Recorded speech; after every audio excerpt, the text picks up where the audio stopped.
Tour of Oman stages 2 and 3, we had back-to-back punchy finishes with a first-time victor on the latter. The first one, though, on stage 2, Zvijov pushed a really strong pace for Bora Hansgrohe, but kind of helped Cofidis. Jesus Harada, this stage wasn't as hard. The steep finish wasn't as long. It was a pure sort of punchers finish. Harada, who's done okay in Flesh before, destroyed everybody with Van Hils and Ulisi second and third. He went to the leader's jersey on the next stage, which was a longer, I don't know, it's a hilltop finish. Is it a pure puncher's finish?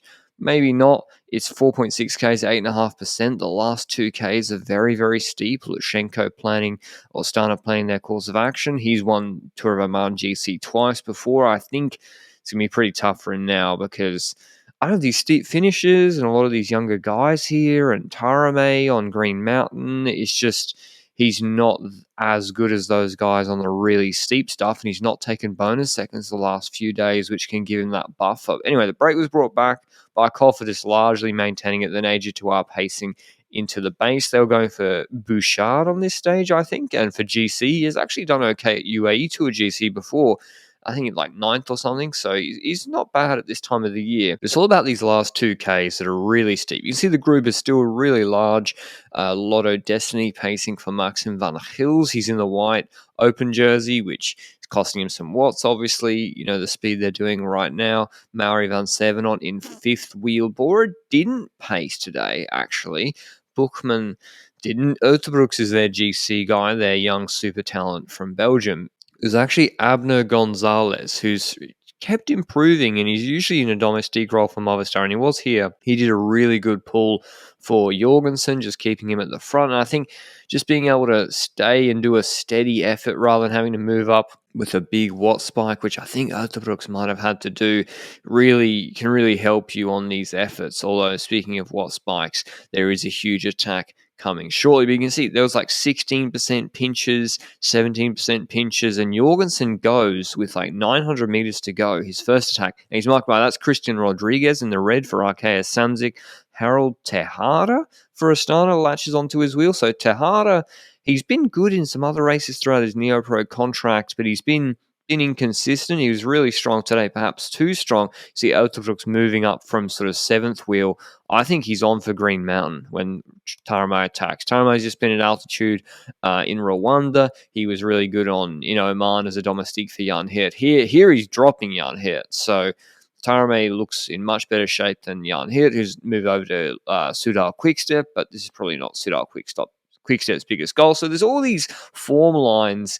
Who's actually peaked for this race? Who cares about this race? Who's just here for training? I think the Intermarché guys, I think it's safe to say in this early part of the season, they are really focused on these races. Lushenko comes back. He'd gotten dropped.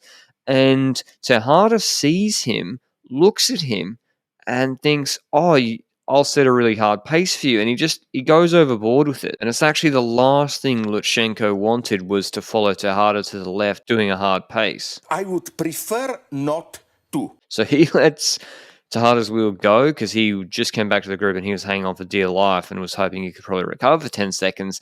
And this really helps Jorgensen. It helps Uterbrooks, who I think wants a steadier pace rather than a sprint. He just looks like a classic climber to me. Uterbrooks, he latches onto Tejada's wheel, and poor old Lushenko gets gradually dropped and he's no longer in the group. This is like, I cut out a bit. This is like 30 seconds plus later. Tejada was just setting a hard pace, looks back, sees no Lushenko there, and is like, you know what, I'll just keep going for a little bit more just to make sure. So I don't know what they had to discuss on the team bus later. Lushenko should have got on the radio to say, please stop. Maybe was too gassed to go on the radio, but a funny sight always seeing this with 300 meters to go. Tejada leading out the group with Lushenko not in the group. This is on a slightly flatter section. You can see now they've picked up the speed. Tarame launches early.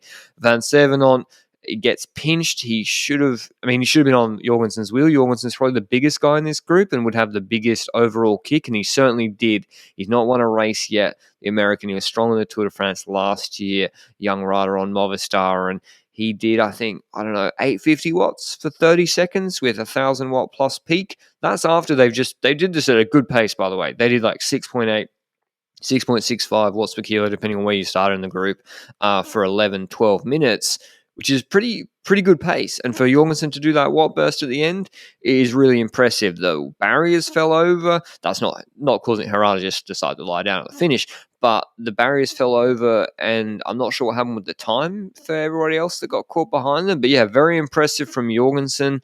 And with that sort of finishing kick, he should win some more races this year. Here's what he had to say after the stage. Super special, it really is. Yeah, just a huge moment of relief. Yeah, and those things start to cross your mind, like, yeah, maybe I'm just not the type of rider that can win, or maybe I don't have the talent, but today, finally, I proved it to myself, so I'm happy.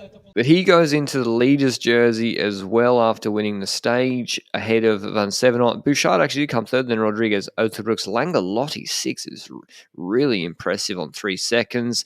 Who will be able to drop Jorgensen on Green Mountain? I think Otebrooks, Van Sevenant, and Tarame are the big contenders to try it. They all got the weight advantage on him in those really steep gradients, and we'll see how he goes. But he's got the watts too, as he showed on Provence around this time last year. But hope you enjoy the video, and I'll see you at the recap of the stage tomorrow. Ciao.